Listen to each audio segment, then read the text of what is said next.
काल त्यानं कावड्या गाव महिने घेतली आणि गावात अन्यांचा आवाज उठून गाव सुधारणा करायची म्हणतोय. अरे हा सरपंच अजून जिवंत आहे म्हणावा. गाव सुधारणा करायला गाव काय तर रोज पडला नाही.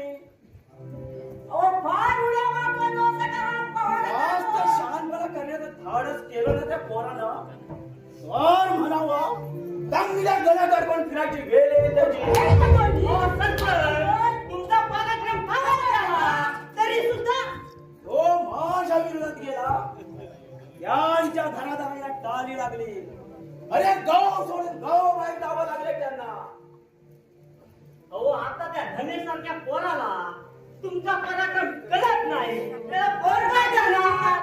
आता भाऊसाहेब देशमुख काय करतो ते बघाच तुम्ही. हा मला आठवणाऱ्या त्या गदड्यांना म्हणावं एवढी तुमची काय भाऊसाहेबाबरोबर आहे. पाण्याच्या थेंबापासून तडपडून मारायला लागेल. घरात आबासाहेब देशमुखांचं नाव सांगेल. बरोबर. गंग्याला पाच सरपंच. शाबास. हे बघ आले घ्या. ओ सरपंच, अहो आपल्यासारख्या म्हाताऱ्या तोंडी शाळा अशीच बावड्या शोभून